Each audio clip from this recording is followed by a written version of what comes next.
Hey guys, అందరూ ఎలా ఉన్నారు? సో నేనైతే మా అక్కయ్య బర్త్డే వస్తుందని ఒక గిఫ్ట్ అయితే ఆర్డర్ పెట్టాను. సో అదే ఓపెన్ చేసాను అనమాట. సో మా అక్కయ్య బర్త్డేకి నేను ఒక పెద్ద సర్ప్రైజ్, ఇది నాకు ఎప్పటి నుండో ఉండే ఒక కళ అనుకోండి, అది ఈ బర్త్డేకి ఫుల్ఫిల్ అయిపోయింది. సో నేను అది ఎప్పటి నుండో ప్లాన్ చేసుకున్నాను, అది ఫుల్ఫిల్ అయిపోయింది. నేను చాలా ఎక్సైట్గా ఫీల్ అవుతున్నాను. అది లాస్ట్లో చూద్దాం. ఇప్పుడైతే ఇది కాన్వస్ ప్రింట్ అనమాట, డైరెక్ట్ వాల్కి స్టిచ్ చేయొచ్చు.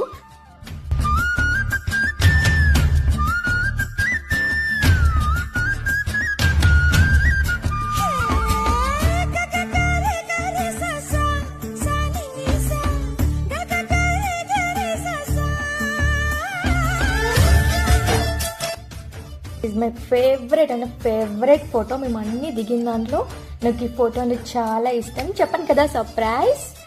ఇది నా లైఫ్లో నేను అస్సలు మర్చిపోలేను.